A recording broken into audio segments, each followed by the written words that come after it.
American champ. He won 16 Group 1s. Here's Hugh bringing WINX up into the line at the famous mile at Royal Randwick.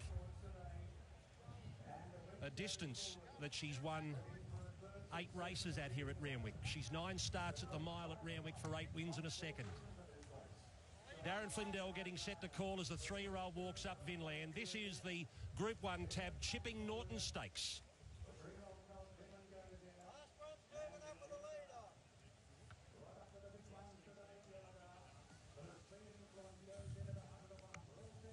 Norton, WINX is $1.09. We're set. We're racing. WINX was the last out of the gates. About 3 off the lead. Stampede and Jemadar, the first 2 into stride, but Stampede has come out like a bull out of a gate and will lead clearly from Jemadar in classic uniform third. Prized Icon a handy fourth, followed by Vinland, who's pretty keen in the early stages around Who Shot the Barman, Libran. WINX is back second last, and Lasquetti Spirit is 5 lengths out the back. It's Stampede, an uncontested leader, out by a length and a half to Jemadar. Classic uniform third, then came Prized Icon, well positioned by Schofield. They're followed then by Libran on the inside of the colt Vinland. Further back to Who Shot the Barman. The champ WINX is back second last, 8 lengths off the lead, and Lasquetti Spirit is starting to tack on now. At the 800 metres, Stampede looking to make all. 3/4 in front to Jemadar. Then Classic Uniform from Prized Icon. Vinland moves up into a 3-wide position, followed by Who Shot the Barman, then Libran. WINX is still back second last to the 600 metres, but starting to creep into the race now, and 3 further back to Lasquetti Spirit. On the point of the turn, it's Stampede in front. Classic Uniform comes off the fence. Prized Icon third, and WINX is starting to loop the field. 400 out, it's Stampede in front, but WINX, Hugh Bowman just sitting there like a department store mannequin, hasn't touched the mare, and off she goes. Prized Icon going home in a second, and Libran's making ground, but nudge, nudge, wink, wink, away she goes, the champ, and this is an Australian record of 16 Group 1s. WINX powers away to beat Prized Icon and makes it 3 Chipping Nortons. Classic Uniform third in front of Libran.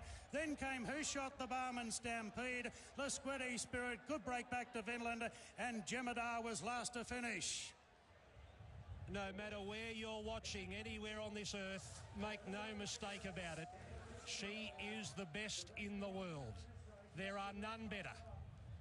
Look at the ease that she does it yet again. 16 Group 1 wins. No horse has done that. She's gone past Black Caviar's record today. And 23 in a row.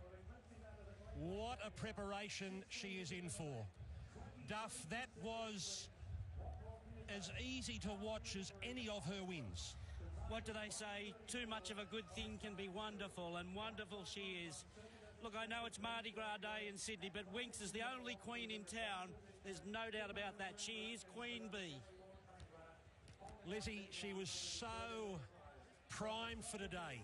The nerves weren't there. She was relaxed, and the whole team were relaxed. Look at the gap. She was simply breathtaking, Greg. I just think that the key that what they've done with her leading into this run, how much confidence that she has given them just because of her demeanour and how relaxed she is and how happy she is and what in such a good place she is. And look, to me, she's come back better than last preparation just because she's so happy and she's in such a good place. So, oh wow, what a exciting autumn we're in for, and what an exciting adventure this next year might bring us. Well, you've got to do one thing, and that is book your tickets for Golden Slipper Day, because that's the next day we see her in the George Ryder Stakes. Book your tickets now and get there to see a champion. Treat every moment like it's the last time you're going to see her. We're waiting for Chris Waller to come down. Here she comes back to scale now. Peter Ty, the owner's here waiting for her. I know, yeah. Pretty easy to watch today, Pete. Yeah, it is now, Greg. It is now. You know, before the race, with plenty of butterflies, hoping that she'd come back, but she's given everybody the right information today, and she's back bigger and better than ever. They're hanging over the rafters here. Oh, mate, it's fantastic. Have a look at the crowd. You know, this is what people want to see, and we're happy that we can put the show on for them, mate. So, absolutely unbelievable. Now, a little wait to the George Ryder. Yes, it's going to be a long wait for this 3 weeks, but we need the break in between runs more than the horse. It seems like it's taken forever to get to the Chipping Norton. Well, that extra stay was taking a bit out of us, the weight. But, you know, once we got here today and everything seemed to be falling into place, we were lucky with the weather, the track. Everything's gone well. Chris is happy, so we couldn't be more excited. They are going to be talking about Waller, WINX and Bowman forever. I'd have to say, mate, they're probably immortals now. And I don't know where you go from there, but they are just at the top of their game, and I think they're going to be there for a long, long time. Go and enjoy it. She's coming back now. Go and see her. Well done, Pete. Thanks. Chris Waller, the winning trainer, is here. I just said to Pete, very easy to watch today. Was it? Don't you think? The last part was, yeah, for sure. But it's always a concern to see how horses come back, regardless of whether they're WINX or who they are. So to see it come back like this is pretty special.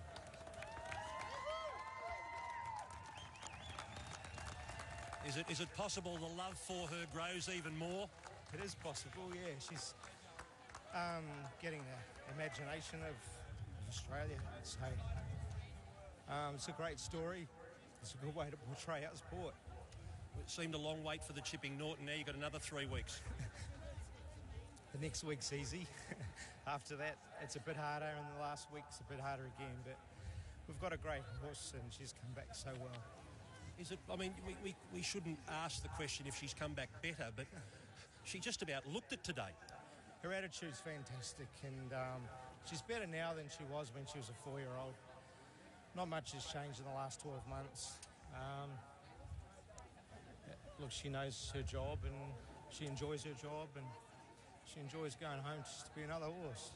And that's what she'll do tonight. Certainly is. Well done. Thank you. Chris Waller. Hugh Bowman about to go over the scales, and Lizzie's about to talk to the champion jockey who rides the champion horse. Well, Hughie, I have been following you around for a number of weeks now, but just there was something about you this week. You just seem so calm, and you think that she really filled you with that confidence after you rode her on Thursday. I did. Well, she's been filling me with it all preparation, and, you know, she's at her most vulnerable over the shorter distances we've seen when she's running the first up races in previous preparations over the 1400. It's the only time she's left flat-footed and has us all scratching our head. Oh, she's still got it, and then she goes and does it comfortably. But today at the 1600, a nice genuinely run race, and I had a lovely run sort of close to the rear of the field, but she was just travelled so kindly, and her behaviour in the barriers, you know, that suggests to me that she's a very happy horse, because that's where I've always been a little concerned. She little agitated, little edgy, and she's shown those signs throughout her whole career, really. But this preparation, she hasn't shown any of those signs. So it just she might have finally matured, maybe. It just continues to show that she really loves her racing, and then she's enjoying this, and you can see that in that performance. Well, look, I mean, I wouldn't say it's a vintage field that she's beaten here today, and that's fair to say. It's obvious she's beaten much better horses. I mean, some of the horses here today, they're top-class horses, but not at this distance. And but what she loves is that cut in the ground. And, you know, a few question marks last prep. Was she a little bit under par or not? And my take on that, out of the 5 runs she had, 4 were on firm tracks. They weren't good tracks, they were rock hard. And she performed at a high level every time, but she's just not as comfortable. And, you know, the one ret track that she did have was at Flemington, and we saw what she did there in the Turnbull, and a little bit of cut in the ground here this afternoon, and I mean, couldn't have asked for a better return to racing, could we? How excited are you for this preparation? Same as every other prep. Well done, Hugh. Enjoy the win. Thank you. I tell you what, it's been a great week for the Bowmans. I just spoke to Hughie's mum and dad. They got 2 inches at Dunedoo in those storms last weekend, so the Bowmans are happy. Their son has delivered, and they've got a bit of rain up there at Dunedoo, breaking the drought in some way. Wow. Back to Royal Randwick for more a little bit later.